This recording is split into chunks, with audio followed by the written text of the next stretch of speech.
बड़ी खबर आ रही है मुख्तार एम्बुलेंस मामले में। सूत्रों के हवाले से बड़ी खबर है, मुख्तार को कोर्ट लाने वाली एम्बुलेंस बुलेट प्रूफ थी।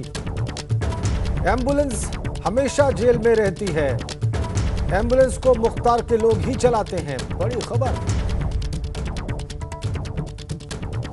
वो एम्बुलेंस जिससे मुख्तार कोर्ट लाया गया कल, वो बुलेट प्रूफ थी और वो हमेशा जेल में रहती है और उसे मुख्तार के लोग ही चलाते हैं। सूत्रों के हवाले से बड़ी खबर आ रही है। देखिए, ये कल इस तरीके से एम्बुलेंस से कोर्ट लाया गया मुख्तार अंसारी। इस एम्बुलेंस को मुख्तार के लोग ही चलाते हैं और ये जेल में ही रहती है। व्यवस्था पर बड़ा प्रश्न। मुख्तार को कोर्ट लाने वाली एम्बुलेंस बुलेट प्रूफ थी। बड़ी खबर, एम्बुलेंस कम और सुरक्षा उपकरण ये ज्यादा नजर आती है। इसी में मुख्तार को कोर्ट लाया गया।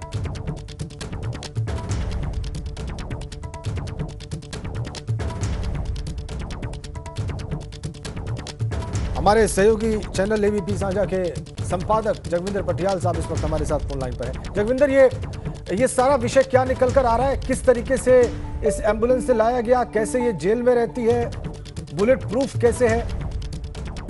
देखिए, एम्बुलेंस का विवाद लगातार गहराता जा रहा है, लेकिन जो दो तीन बातें अभी तक निकलकर सामने आई हैं, उसमें ये पता लगा है कि जब भी जेल से किसी कैदी को पेशी पर कोर्ट जाना होता है, तो जो सिविल एडमिनिस्ट्रेशन है, जेल की तरफ से रिक्वेस्ट जाती है कि फलां कैदी को या हवालाती को कोर्ट में पेश करने के लिए ले जाना है और इसको एम्बुलेंस प्रोवाइड करवाइए। लेकिन मुख्तार अंसारी के मामले में जो रोपड़ के एसएमओ हैं, उन्होंने ये कहा है कि हमें कोई जेल की तरफ से आग्रह आया ही नहीं था कि आप एम्बुलेंस भेजिए। तो बड़ी जेल के स्तर पर पहली लापरवाही तो ये है कि उन्होंने कोई भी रिक्वेस्ट जो है वो सिविल एडमिनिस्ट्रेशन को एम्बुलेंस के लिए क्यों नहीं भेजी अगर मुख्तार अंसारी को उसकी जरूरत थी।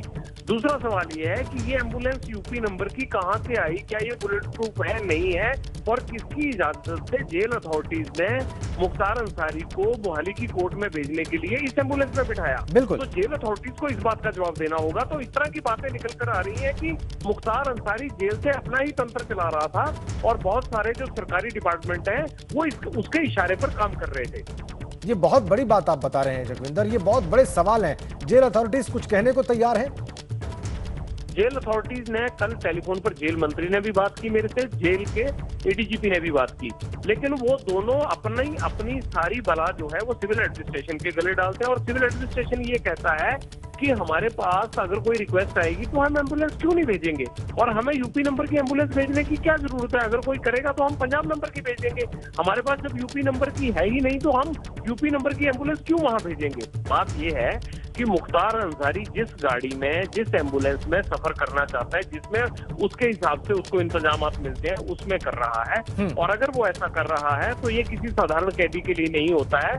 ऊपर के आदेश आए होंगे और उन ऊपर के आदेशों से बचने के लिए इस पूरे मामले में नीचे के अधिकारी, चाहे जेल अथॉरिटी के हो, चाहे हॉस्पिटल हो, चाहे वो पुलिस डिपार्टमेंट हो, ये कुछ भी नहीं बोलते हैं। इसमें एक चीज साफ है कि सरकार मुख्तार अंसारी को हर संभव मदद कर रही है। पंजाब की सरकार उत्तर प्रदेश जाने से बचाने के लिए, यहाँ पर उसकी सुख सुविधा के लिए, ये बात साफ है। बिल्कुल बिल्कुल जगविंदर, और अब कोई डिफेंस रह भी नहीं गया है। जैसे जैसे तथ्य सामने आ रहे हैं इस एम्बुलेंस के बारे में, दूसरी चीजों के बारे में, अब डिफेंस के लिए पंजाब की सरकार के पास, जेल मंत्री के पास या जेल अथॉरिटीज के पास कोई डिफेंस नजर भी नहीं आता है, और उसके बाद भी डिफेंस किया जा रहा है। तो ये बड़ी अजीब बात है। अब आगे इसमें आप क्या होता देख रहे हैं जगविंदर, जैसे तथ्य सामने आए हैं उसके बाद?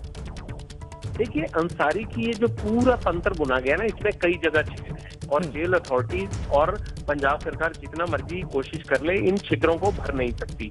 एक और बात मैं आपको बताता हूँ, मुख्तार अंसारी को पंजाब में ज्यादा से ज्यादा केसों में वांटेड दिखाकर उत्तर प्रदेश ना भेजने की एक और साजिश आज बेनकाब हुई।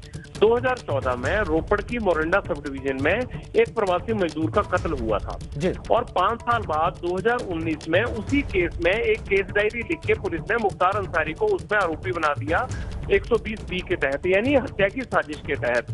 जबकि उस प्रवासी मजदूर के परिवार से आज एबीपी न्यूज की बात हुई है और उन्होंने कहा कि हम तो जानते ही नहीं कि मुख्तार अंसारी कौन है और क्यों पुलिस ने उसको आरोपी बना दिया। तो आप देखिए कि किस तरह के कानून का दुरुपयोग करके उसको इस्तेमाल जो है वो मुख्तार अंसारी को बचाने के लिए, उत्तर प्रदेश ना भेजने के लिए, उसकी कस्टडी उत्तर प्रदेश को ना देने के लिए किस तरह के हथकंडे, कानून, पुराने केसेस और पुलिस इन तमाम चीजों को इस्तेमाल कर रही है। क्या ये किसी ऊपर के टॉप के हुक्मरान की मर्जी के बिना हो रहा था? ये कोई साधारण कैदी की तरह इस तरह की बातें कर रहे थे? तो पंजाब सरकार इसमें बुरी तरह से एक्सपोज हुई है। बिल्कुल बिल्कुल बिल्कुल बिल्कुल बिल्कुल पूरी तरह से एक्सपोज हो रहे हैं। और नए अभी आपने एक और महत्वपूर्ण तथ्य बता दिया जगविंदर हमारे दर्शकों को कि जिस केस की वजह से ये मुख्तार अंसारी पंजाब में है, रोपड़ जेल में है, उस केस से जुड़े लोगों का कहना है कि वो खुद ही नहीं जानते कि मुख्तार अंसारी को पुलिस ने क्यों इसमें आरोपी बनाया। ये एक और महत्वपूर्ण तथ्य आपने सामने रख दिया और ये एक और एक्सपोजर है पंजाब सरकार का कि वो किस तरीके से बचा रही है यहां पर। और अब जैसे जैसे चीजें सामने आ रही हैं, छीछा लेदर हो रही है जगविंदर पंजाब की सरकार की, तो आपको लगता है कि पंजाब सरकार अब अपना हाथ साफ करने के लिए, अपने आप को पाक साफ दिखाने के लिए कुछ कर सकती है आने वाले दिनों में? मुझे नहीं लगता। देखिए, एक तो अब ये सीधा सीधा सुप्रीम कोर्ट के अंडर स्कैनर है, सुप्रीम कोर्ट की नजर में मामला है, सुप्रीम कोर्ट का आदेश आ चुका है। लेकिन पंजाब सरकार इतना जरूर कर सकती है कि अगर कोई कानूनी नुक्ता, पहलू बचा हो, कोई और रियायत लेने का प्रयास हो, पिटीशन हो, वो दाखिल करने के लिए मुख्तार अंसारी को वो मोहलत दे सकती है कि 15 दिन होने से पहले पहले आप ये नुक्ता भी इस्तेमाल करके देख लो। अगर हमारी चार्जशीट के दम पर आपको सुप्रीम कोर्ट में रिव्यू पिटीशन डालनी है कि मेरे खिलाफ एक और ट्रायल शुरू हो गया है पंजाब में, इसलिए मुझे शिफ्ट ना किया जाए। हालांकि सुप्रीम कोर्ट इस नए ट्रायल को देखते हुए पुराने ट्रायल्स को इग्नोर नहीं करेंगे, लेकिन बावजूद उसके अगर एक हफ्ते का डिले और हो सकता है तो इस तरह की रियायत के लिए मुख्तार अंसारी को वक्त मिल सकता है। लेकिन कायदे से होता यह है कि उत्तर प्रदेश सरकार ने पंजाब की पुलिस और मुख्य सचिव को ये लिखकर चिट्ठी भेज दी है पिछली रात कि आप सुप्रीम कोर्ट के आदेश को अमल में लाइए और मुख्तार अंसारी की जो कस्टडी उत्तर प्रदेश को देने को कहा गया है उसको इम्प्लीमेंट कीजिए। अब उस चिट्ठी के बाद 24 घंटे के अंदर अंदर कायदे से आम तौर पर जो साधारण आरोपी या कैदी होते हैं उनको दूसरे राज्यों को सौंप दिया जाता है, दूसरी पुलिस को सौंप दिया जाता है। लेकिन इस मामले में शायद अभी 15 दिन का वक्त है, इसलिए और डिले करेगी पंजाब सरकार। लेकिन बचाव का बहुत ज्यादा रास्ता नजर नहीं आ रहा है। बहुत शुक्रिया आपका जगविंदर बटियाल, बहुत सारे तथ्य हमारे दर्शकों के सामने रखने के लिए और एक और महत्वपूर्ण खबर हमारे दर्शकों को बताने के लिए।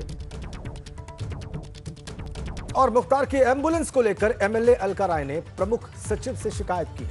अलका राय ने प्रमुख सचिव से जांच की भी मांग की। विधायक अलका राय मामले को लेकर सीएम से भी वो मुलाकात करेंगी। अलका राय ने प्रमुख सचिव से जांच की मांग की है इस मामले में। बड़ी खबर हम आपको दे रहे हैं, बड़ा अपडेट दे रहे हैं। विधायक अलका राय मामले को लेकर सीएम से भी मुलाकात करेंगे। नीतीश पांडे हमारे साथ जुड़ गए, हमारे सहयोगी वाराणसी से फोन लाइन पर। नीतीश, क्या जानकारी मिल रही है आपको?